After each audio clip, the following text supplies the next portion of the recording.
నల్లగొండ జిల్లాలో 17 మంది చిన్నారులు అస్వస్థతకు గురయ్యారు. నాగార్జున సాగర్ ప్రభుత్వ ఆసుపత్రిలో ఈ ఘటన చోటు చేసుకుంది. ఇటీవల వైరల్ ఫీవర్తో బాధపడుతూ వీరంతా ఆసుపత్రిలో చేరారు.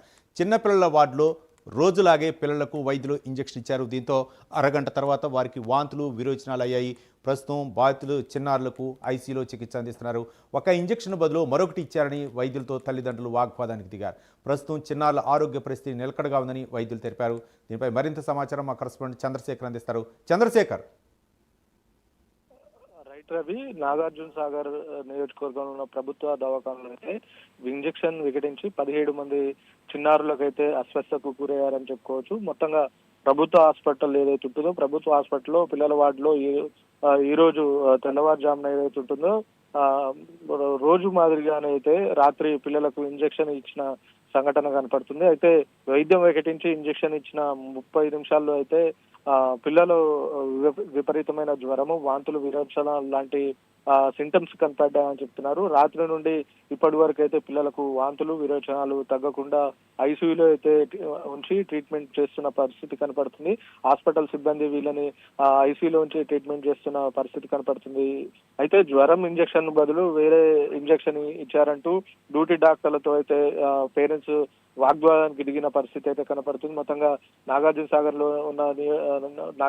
లో ఉన్న ఈ కమలా నెహ్రూ ప్రభుత్వ పాఠశాల ఏదైతే ఉంటుందో ప్రభుత్వ పాఠశాలలో అయితే పిల్లల వార్డులో ఒక్కసారిగా అల్లకొల్లలో అయిందని చెప్పుకోవచ్చు. అయితే శుక్రవారం రాత్రి గ్లూకోజ్ ఇంజెక్షన్ వేసిన కొద్దిసేపటికే 17 మంది చిన్నారులు ఎవరైతే ఉంటారో 17 మంది చిన్నారులకు ఒకేసారిగా ఆరోగ్యం క్షీణించుకుంటూ వస్తుంది.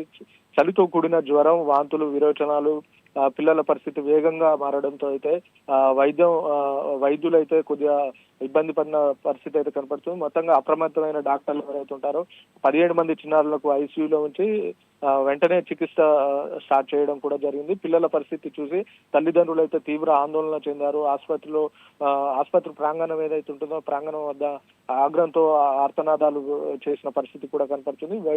వైద్యం వికటించిందా లేదంటే ఇంజెక్షన్ సరిగా ఇవ్వలేదా అంటూ కూడా పిల్లల పేరెంట్స్ ఎవరైతే ఉంటారో వాళ్ళు వైద్యులతో వాగ్వాదానికి దిగారు. లేదంటే ఇది నిర్లక్ష్యం కారణమా అంటూ కూడా వైద్యులతో వైద్య సిబ్బందితో అయితే పేరెంట్స్ వాగ్వాదానికి దిగిన పరిస్థితి అయితే కనపడుతుంది.